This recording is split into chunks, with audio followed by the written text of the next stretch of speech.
We Essentially, I was a troublemaker when I was a kid. I got into a lot of trouble, ended up in juvenile halls and California youth authorities, and in and out of juvenile prison. And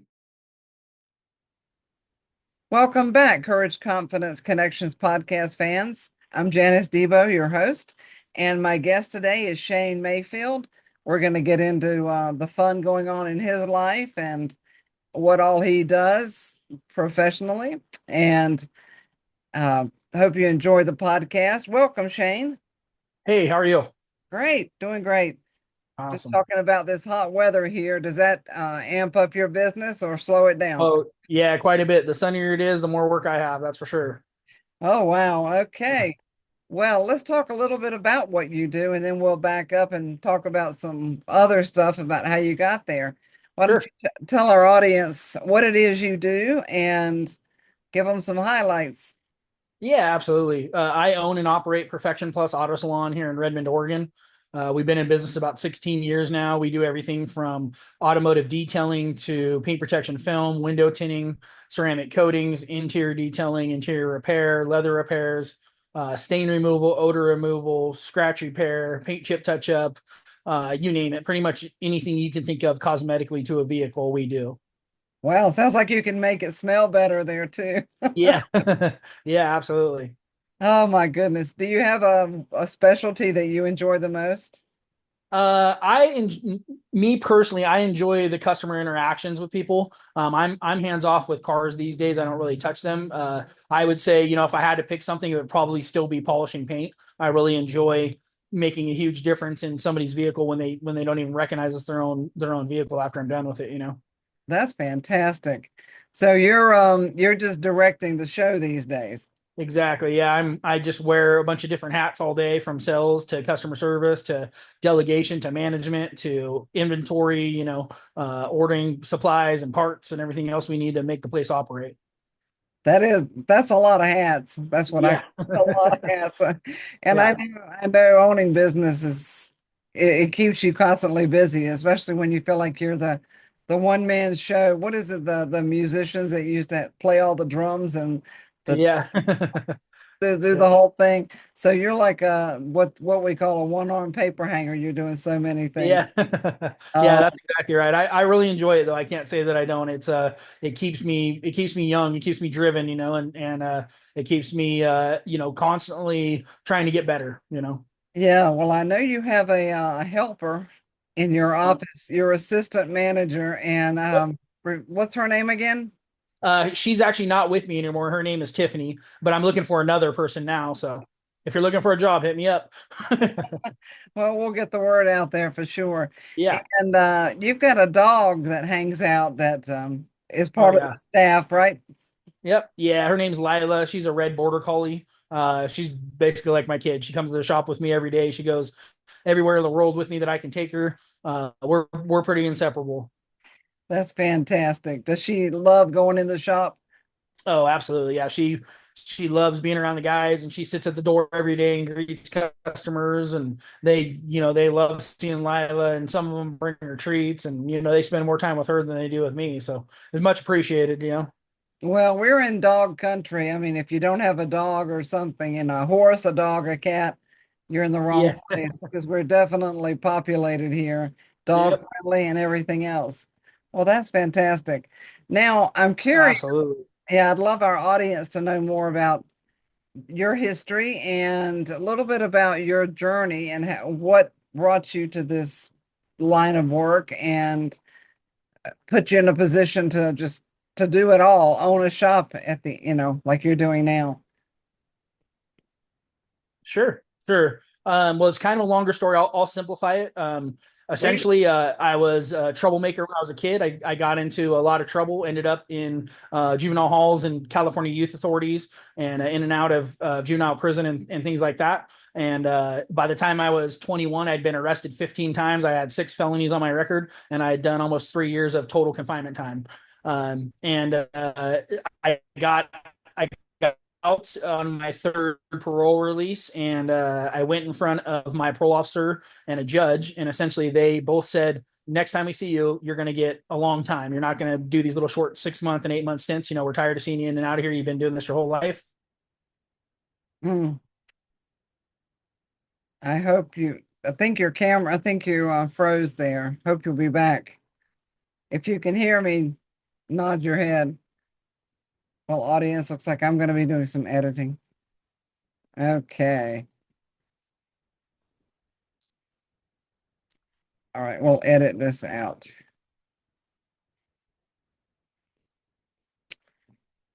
Are you there, Shane? Oh,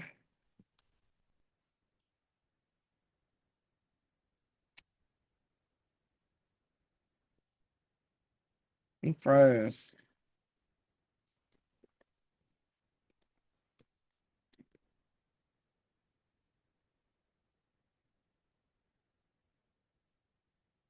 Okay.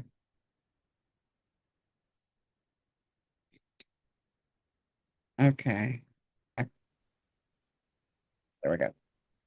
All right. Yeah, so I went into my parole officer had me report to them about 3 days after I had seen the judge and I had been out, and he essentially told me you have 30 days to go find work, or I'm going to lock your ass back up. And so then I took him seriously because I didn't want to go back to jail, and so I started pounding the pavement and went to every single spot I could find to apply for a job. And I just happened to walk into this detail shop, and this guy named Gene hired me right on the spot. I didn't fill out an application or nothing. I literally just asked him for a job, and he said, get back there right now, or you don't have a job. And so I just took the opportunity to get a job, and I started working there. And it kind of it was the first time in my life where somebody had actually given me an opportunity. It was where like somebody had said, and maybe he didn't even believe it me at the time, and maybe I just made it all up in my brain, but like I felt like he saw something in me and gave me a chance, and so I didn't want to let him down. So I did my absolute best for him. And it was a few days later, and I don't think I'll ever forget this. I was detailing a Mitsubishi Montero, and I was inside the thing, and I just learned how to use a carpet extractor. And so I'm in there extracting the carpets, and all of a sudden this person taps me on the shoulder, and it's the people who own the Mitsubishi Montero, and they're like, "Man, this thing looks like brand new," and they're just talking about how good my work was and all sorts of stuff, and they had no clue that I had literally just started here like 2 days ago, right? So, and in my brain, I'm like, "Man, I'm like the best detailer ever." I'm just a natural at this, and I really had a lot to learn at that time, but it really gave me like a sense of self-esteem, and for once in my life, like a sense of accomplishment, and instead of being a failure my whole life, and always thinking that there's no better road. It kind of showed me this different path. And so from there it evolved into me becoming the manager there. Within a year's time, I elevated to the manager. And then after that, it just kind of took off to the point where I was offered jobs at other bigger shops and things like that, because my reputation, my work ethic spread around. And then over time, I just kind of evolved into opening up my own business, and I think what essentially happened was I had moved up to Crescent City, California, and I had been painting cars, and I was pretty burned out on doing paint work and stuff like that. And I wanted to get back into detailing, and I didn't really know how to do it because there's not too many detail shops there. And so at the time, I told my wife, I said, "Hey, we're moving April 1st of, I think it was 2009 or 2010. I said, "Hey, I'm out of here. I'm moving to Central Oregon, and you're coming with me." And I don't think she believed me until I showed up in the U-Haul truck the day before we were moving. And so we move over here, and then I struggled to find work, and so I couldn't get a job anywhere. And then I happened to get a job at the T-Mobile call center that they used to have here. I don't know if the local people are probably familiar with that. So they Yeah. used to have a call center here. And once again, I elevated to the top of the call center. I was one of the top three in the country. I had numerous trips all over the place, and I loved the job. And then they sent me to Malaysia, and I was over there for 60 days training what I thought was new employees, to expand the company. And what it turned out to be was the replacements for my call center here and for a call center in Alabama. And so it was the day that I came back to T-Mobile here was the day that they announced that they were closing the call center, and I was just livid and fuming. And so I quit that day. They gave us a 90-day time to get out of it, but I quit that day and took my severance pay, and then I opened my current detail shop, and the rest is history. That's fantastic story. Yeah, Really a lot of our youth or adults even just need one chance, just that one glimmer of hope. I And tell people that all the time. yeah, I love the story because a lot of troubled youth are out there. There's some troubled adults. And really, when we're young, just having someone believe in us, someone think that, you can do this. And that's what I Yeah. encourage people. And so, how about your hiring? Do you hire younger people that you want to give a chance like you were given? Absolutely. Yeah, I prefer to hire younger people. Not that I wouldn't hire somebody older, but I tend to hire people with no experience because I want to teach them the way that I understand detailing and the way that I know to detail. And I Mm. and I found over time that when I hire experienced detailers, that we just kind of butt heads because they have their way of how they learned how to detail cars, and I have my way. And I'm not saying my way is right or wrong, and I'm not saying their way is right or wrong. What I am saying is that I have standard operating procedures of my business, and they correlate with how I learned to run my business. And so if somebody else comes in and their operating procedures don't match mine, then we have an issue.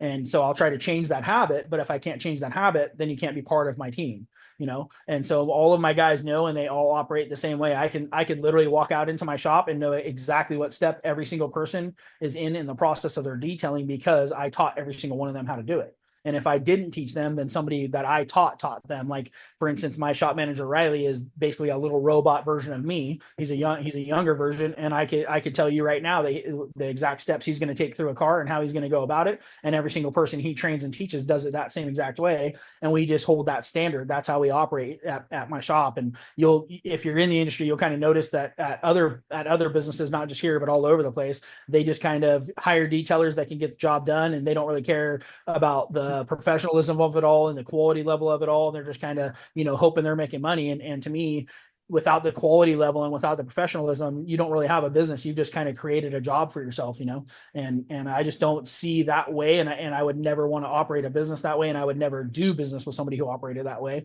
And, if I walked into a restaurant and one cook was cooking one way and one cook was cooking the other way, and their steaks were coming out different, but I was ordering the same exact thing on the menu, I probably wouldn't go back there because it'd be inconsistent.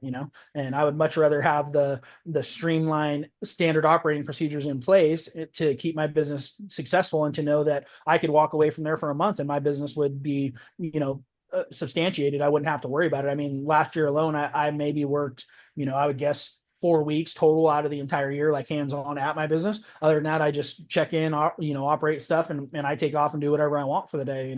Most of the time I stick around there and hang out with the guys now, but last year I kind of took a year off and did some stuff that I wanted to do for a long time and went on a big road trip and stuff like that. So That is fantastic. And it's yeah, nice to have that flexibility. I've worked with businesses, and not a lot of businesses are scalable, but it sounds like you've got a blueprint that you can scale if you ever wanted to expand in the terms of duplicating yourself, because you've got that training in place. yeah. Yeah. And I've replicated this. At one point I had 5 different shops, and I've scaled it back to just this one. But I've had shops in Ashland, Oregon, Medford, Oregon, Sacramento, California, Yuba City. I had one in Portland. So I've definitely scaled it up when I was really young and gung ho. But I've kind of learned, that you can't control everything, and that sometimes when you have too many branches in the fire gets out of control, and so you got to kind of control the fire. And that's how you produce the biggest efficiency, which turns into the most profit. That's what I would tell anybody is, like, if I make just as much money now as with one shop as I did with at least 3 shops, and I don't have half the headache. Well, I can, and you're not on the road, and you're not having to have that oversight constantly. And that's something that I think franchises run into. They have mandates, but those mandates are not always followed, and people are Sure. not always trained. And of course, being in the business of coaching and training, it's important that your team gets along and your team trusts you. So Yeah. I'd like you to talk a little bit about how you've built trust with your team and how you work with the communication with your team members. Yeah, absolutely. I think really what it boils down to is creating a good culture, like creating an environment that people want to be at, right? And I think where a lot of employers drop the ball is they get the guys, there on Monday, and they punch out, they punch in, they do their job, and they punch out at 5 o'clock, and it's just this monotonous thing over and over again, and there's no culture to it, there's no creativity to it. And some things that I do is, like, we have lunch every single Friday. We sit down and have lunch together, and it's not a meeting or anything, it's just us hanging out and being people, right? And I try to create a happy and friendly culture there. I allow my guys to have their families there. Like right now I have a guy at my company that has a couple young toddlers that are having some issues at preschool, and so he's been able to bring them there to my shop and put them in our little break room, and have them sit there, instead of having to like have his wife quit her job. I always try to accommodate them in that fashion to an extent, right? You can definitely get ran over, but you have to draw that solid line in the ground. And, I think that goes a long way with them. And then, like, if one of my guys has a flat tire, I'm going to help them fix the flat tire. One thing I've always really believed in, and I kind of learned this the hard way, was that if you have employees, their problems are your problems, whether you want them to be or not, because they affect your business. And if you don't want to deal with them, then you shouldn't want to deal with that employee, because no matter what, like if one of my guys breaks up with his girlfriend right now, he's all heartbroken, he can't make it to work, he's going to go out and drink all night, and then he's not going to make it to work the next day. So if I can help him get over that breakup, and if I can coach him and say, hey, I've been down this road, here's what you do, that sort of thing, and encourage him, or if he messed up and I tell him, hey, you need to go apologize to your girlfriend, you really messed that up, yada, yada, yada. So then he thinks about it, and he takes that as not only me telling him the right way, but as mentorship, right? I'm not just his boss. I'm now I'm his mentor, and I'm his friend, because I'm helping him, right? And like the flat tire thing, I'm, instead of having them struggle and try to borrow money till their next paycheck and all that kind of stuff, I'm just going to go fix it for them. And then I'm going to say, hey, why don't you just, instead of paying me back, why don't you just stay an hour after work and spend an extra hour on that car for me off the clock, and I'll take care of that tire for you. And so it's kind of a give and take thing. And I think it creates a great friendly environment where the guys know that I can count on them and they can count on me when they need something. And then I'm always going to be there to an extent to help them, and to coach them. And then, some other things we do is kind of accountability things where we kind of go over our standard operating procedures, and everybody holds each other accountable. If your standard is not up to Jerry's standard, then you need to raise your standard to this, and Jerry's going to help you get there, and he's going to explain why, and he's going to coach you through it to an extent. So we're going to give you 3 or 4 chances, of bringing that standard up. Now, if somebody has a bad attitude and they're not wanting to be part of that culture, then I'm very fast to fire them. I've kind of lived by saying for a long time, slow to hire and quick to fire. And that's really helped me, as I'll interview 50 or 60 people, and I'll hire one out of those 50 and 60. But if that one person doesn't show me in 2 weeks that they're part of this team, I'll fire them just that quick and start hiring people again. And the culture that we've created at my shop now, for the last 5 or 6 years, has just been unbelievable. We're all like one big family there, and we all help each other. And like 4 of my guys are at my shop right now while I'm sitting here at my house. They're all working on one guy's car, trying to help him get it running again. And so it's a great atmosphere. Yeah. So that is really, really, really great. It sounds like, you've got a nice thing that people want to come to work for you. They appreciate you. So you've almost not just a mentor, but you're almost a father figure probably to some of these younger ones. sure. Yeah, I would definitely say, that some of them probably look at me in that aspect, because I am older than them. Most of the guys I work with are between, let's say, 18 and 30 years old. And so, I just turned 45. And so I've got some years experience on them. And, I think it goes a long way when I can share my life story with them. Like, most people don't know that I did a bunch of time and that I got in trouble as a kid. And when I tell them stuff like that, I think it kind of gives them hope that like, if they're getting in some trouble or they're going down the wrong road, they're kind of like, oh man, if he can do it, I can do it, And another good analogy I use with people is, I don't even have a high school diploma. I literally made it through 8th grade. I attended probably 2 weeks of my freshman year and never went back to school ever. And like I tell people all the time, you don't need an education. You just need work ethic and the willingness to go through things that other people won't, and you'll get ahead.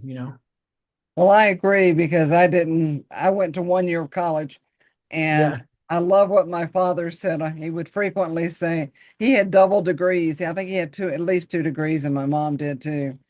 But he would always say that his most valuable degree was the School of Hard Knocks, because that's where he learned Absolutely. the most. And that's very true. Yep.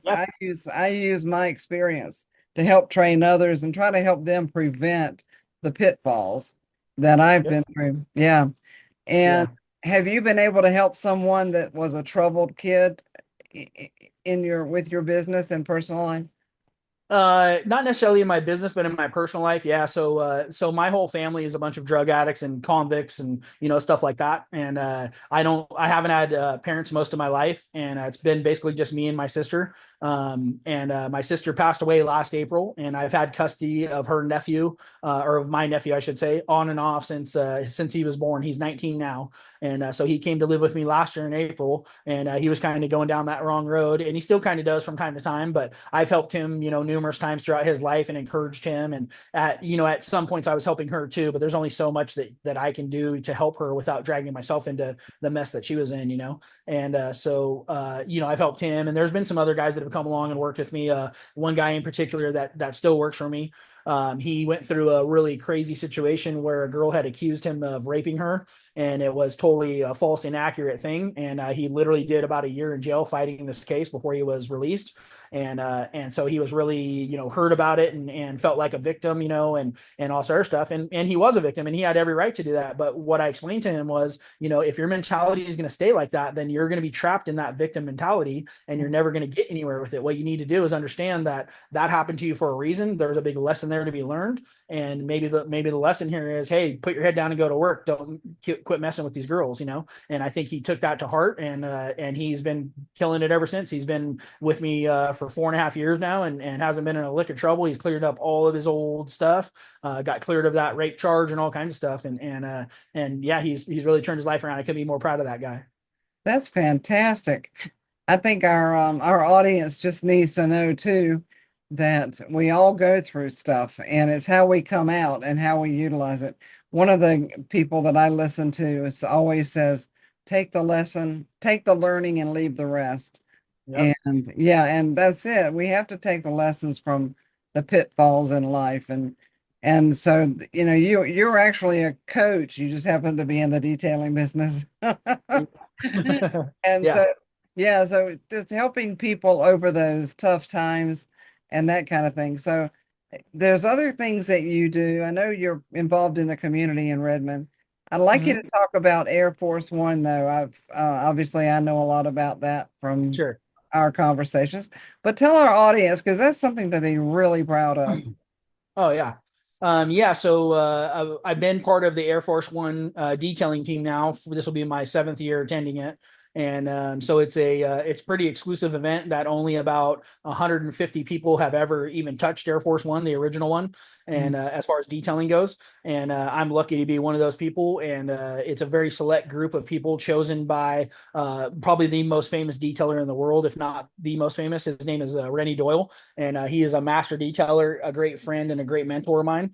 And so essentially, I went through his training, and through that training process, we became friends, and I became part of his group called the Detail Mafia. And so through that process, he wanted me to become part of this team, and so over the course of the last 7 years, I have gain position in the Air Force One team, from just a normal detailer, that does all the grunt work, to one of the 3 team leaders that run the whole project. And Nice. so my job there is the B-29 Super Fortress, and so that's my job for the entire week, is to make sure that plane and those guys are dialed in on it. It's the oldest plane in the museum. It's made out of raw aluminum, and it's not like today's aluminum. It's very, very finicky, and it's very tough to make it look uniform, where it doesn't look like a patchwork quilt. And Yeah. so it's a very tough plane to do. And when I get a fresh new group of guys every year, so in less than a week, I have to teach. Well, a group of us has to teach approximately, I would guess, 35 guys how to do this and do it uniformly, and to get this plane dialed in to the point where the museum is proud of it. And it's something that I take great pride in. I'm so grateful that Randy's given me that opportunity, and I've learned so much from the other members in the Detail Mafia, and from everybody there at Air Force One. I couldn't be more happy. I've done it pro bono every year. I've never been paid for it, and I would happily continue to do it for the next 20 years. No problem. I really enjoy it. And that's fantastic. Well, clearly you're a team leader in every Yeah. way, and that's great. And the Air Force One, I had no idea any of that stuff existed. Now I've been to the museum, but Oh, had I known about this before I went, I would have appreciated it a whole lot more. yeah. It's a And lot of work. Yeah. oh yeah, and coming from North Carolina, I can appreciate I come from the first in flight, the Wright Oh brothers yeah. out there. I mean, Yeah. I've been to the memorial, I've seen the plane, the whole bit, Now that's a plane of a different type for sure. But Mhm. so wouldn't you have fun restoring that? Oh yeah, absolutely. Well, that is great. What kind of community involvement do you have here in Redmond, Shane? What do you, I've never even asked you this, so if I put you on the spot, my apologies. Sure. Yeah, no worries. So the biggest thing I do with the community is the local car shows. So I partner with Wild Ride Brewing here in Redmond, and we host the three biggest car shows in Redmond, as well as the five biggest car shows in Central Oregon. And what we do is so we take all of that money, and after we pay out for all the expenses like the permits and the trophies and all that kind of stuff, we take the rest of the money and we donate it to different charities like the Ronald McDonald Foundation or to the local Veterans Ranch or to like last year we did it for a Christian school in Prineville that needed funds to restore a building, and so we helped them raise money to restore this building. And so what I do is I coordinate everything. That's kind of my job, is to coordinate between Wild Ride, the city of Redmond, the city of Prineville, and get all the permits, get everything in place, Mm. and then build a team to help me coordinate all this stuff, and then find a worthy charity to help, so like we've done the hospice before. That was really cool to help hospice. We do a lot with the Veterans Outreach Program. We've done this, I can't remember the name of it, but they essentially help veterans get dogs. And so we help them buy 4 dogs for veterans, things like that. And that's my way of giving back to a community that's given me so much, is that. And I'm also part of, I help with Kiwanis. I help with, Rotary Club. I donate to the Oregon Rifle Hunters Association. I donate to 4-H. I really try to impact the youth and impact people who have been put, in circumstances that they didn't necessarily deserve. You know what I mean? Like veterans to me should be more well taken care of than they are, and it's a real shame what our government's done to them for what they've done for our country. And I really try to go above and beyond for them. That sort of thing. And that is great because I agree with the veterans. Matter of fact, you mentioned hospice. That's funny because I just interviewed Jane McGuire on Friday. Oh Yeah. yeah. Yeah. So her podcast will come out just before yours in a few weeks. And Ah, and that was great. So I didn't know you had done that for them. I'm familiar with some of their fundraising activities because I've been involved in them. yeah. But Redmond is a really, really involved community and where people reach out and help each other. I've noticed that right away when I came on to the area, that it Yeah. felt like a community versus the other areas in Central Oregon. I didn't get the same feel. Prineville probably comes right up there too. But Yeah, yeah, yeah, I would agree with both Redmond and Prineville. They're more kind of family friendly. I would start to say, I fear that Redmond is kind of leaning towards the more cityfied situation, as we grow, which is unfortunate, but it's going to happen. It just happens with time. So yeah, that's very true. I was involved with the economic development team for several years. And I would agree. I would agree it's inevitable, which is a shame, but you can't stay a small, tight-knit community and grow. And yeah, exactly. Yep. and that's what we're doing. These car shows fascinate me in my past life, so to speak, here in Redmond. My ex had all and still does has all kinds of cars that I got to ride in. It was fun. Nice. What years of the cars do you see coming and going in these shows? How old?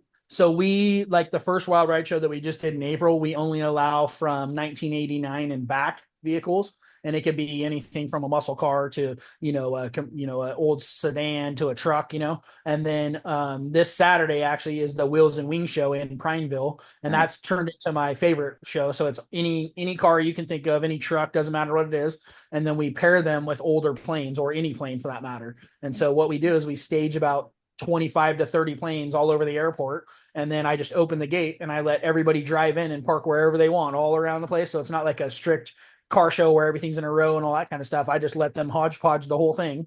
And every year it's different and it's unique. And people bring crazy planes. Like last year, we had a guy come over from Idaho with an old P-51 Mustang. And Oh, then another guy came from California in a private Learjet, like a $10 million Learjet. And yes. he just landed there, opened his plane up, let everybody walk through it. They were sitting in the seats. I mean, it was pretty cool, a class act from that guy.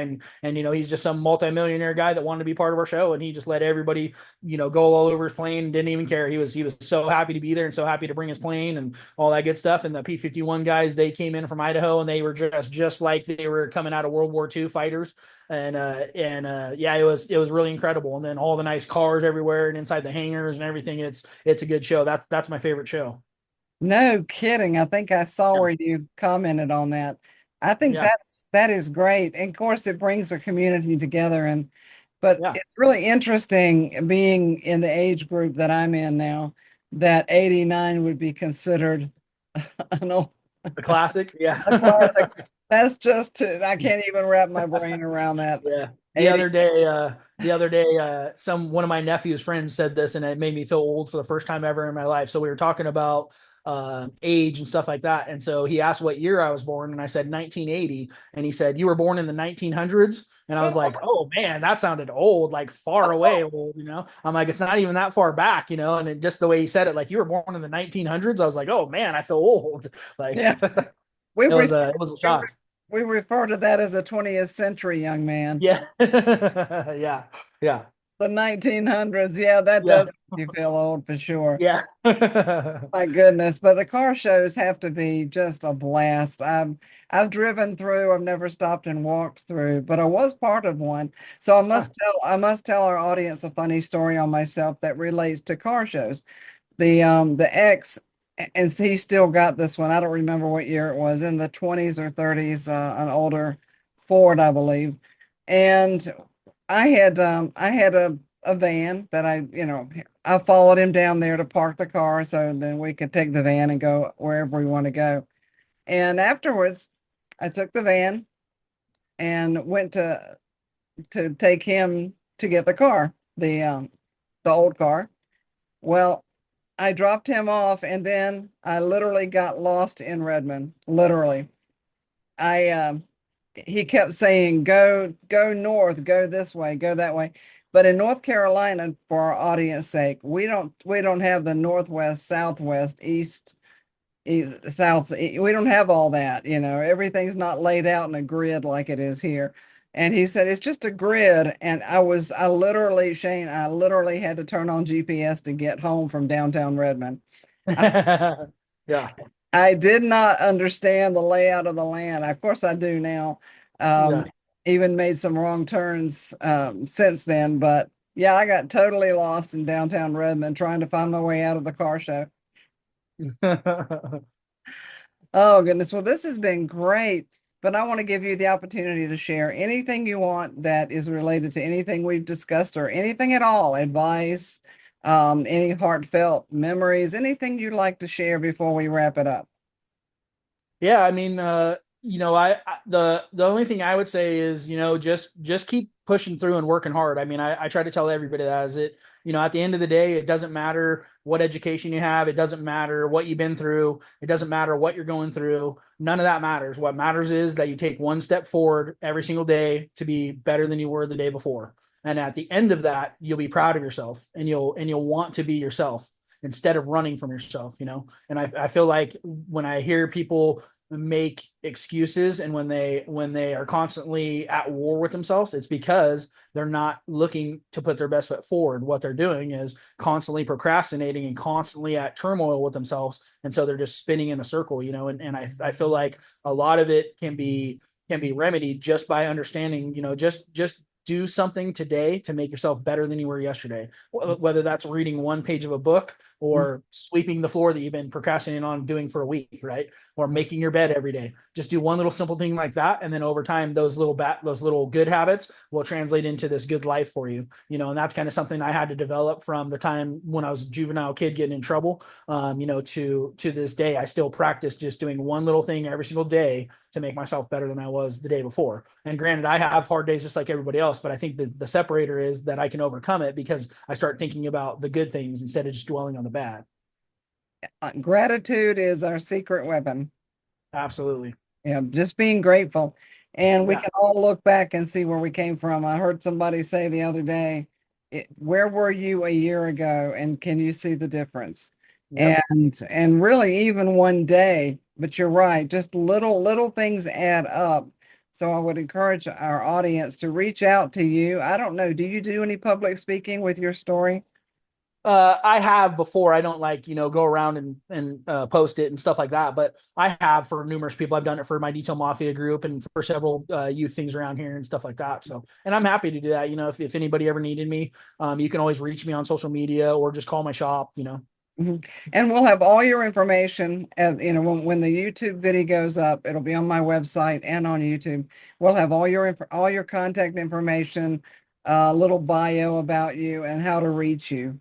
And this has been a blast. I learned some things about Awesome. you I didn't know, and I really Oh, appreciate good.